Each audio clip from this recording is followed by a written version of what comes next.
Mini hall. அடுத்த வருஷம் ஒரு மணியான ஆக சுப்பிரமணி விழா கொண்டாடப்படும். அது சுப்பிரமணியனார் ஒப்புக்கொள்வார், வீர சிவாஜி ஒப்புக்கொள்வார். ஏன்னா எடுக்கிற என்ன ஸ்திதி எடுக்கிறோம் அதை பொறுத்து இருக்குது. வள்ளல் பெருமான் ஆரம்பிச்சு 150 வருடங்கள் கழித்து இன்னைக்கு அந்த அடுப்பாங்க இல்லையா? ஏன்னா கொண்ட கொள்கை பெருசு. அதுக்கு தான் 100 கோடி ரூபாய் எடுத்து வச்சிருந்தாரா, இல்ல பல சொத்து வச்சிருந்தாரா? கிடையாது.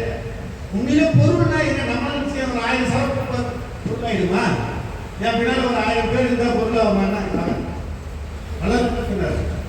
சிவமே பொருள் என்று அந்த சிவவெளி தேரும் சிகரத்தில் ஏற்றி என்னை சிவமாக்கி கொண்டது பார்த்து திருச்சிற்றம்பலத்தில் திருநட ஜோதி